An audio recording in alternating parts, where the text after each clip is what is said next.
பிசாசு எவ்வளவு பலமுள்ளவன் என்பதற்கு இது ஒரு அடையாளம், ஒரு சாட்சி.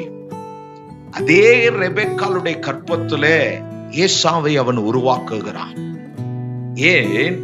தேவனுடைய திட்டத்தை எப்பொழுதும் அவமாக்குவதையும் அதை பொய்யாக்குவதும் அதை பூர்ணமாய் மனிதர்களிடத்துல தெய்வம் தெரிந்தெடுத்த பாத்திரங்களிடத்துல அதை நிறைவேறக்கூடாதபடி அதை திசை திருப்புவதற்கு என்ன முயற்சி வேணாலும் எடுப்பார்.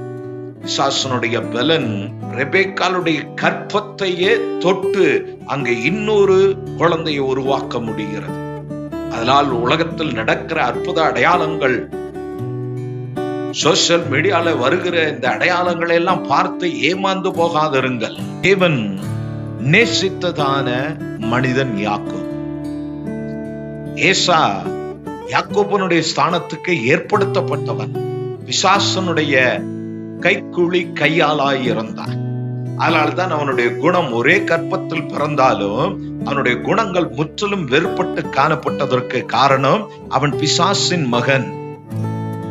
இதை குறித்து ரெபெக்காளுக்கு கர்த்தர் தெளிவாய் சொல்லியிருந்தா, கற்பத்துல 2 சந்ததி இருக்கிறது, ஒன்று நான் நேசிப்பதும் ஒன்று நான் வெறுக்கிற சந்ததியுமாய் இருக்கிறது.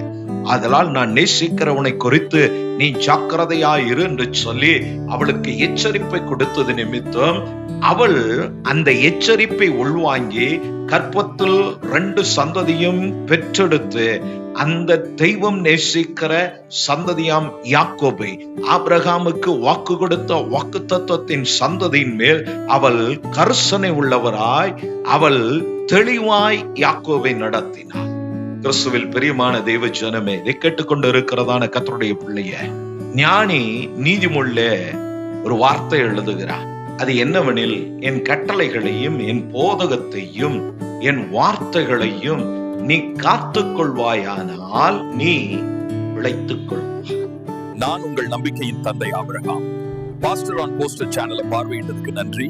லைக் பண்ணுங்க, ஷேர் பண்ணுங்க, சப்ஸ்கிரைப் பண்ண மறக்காதீங்க.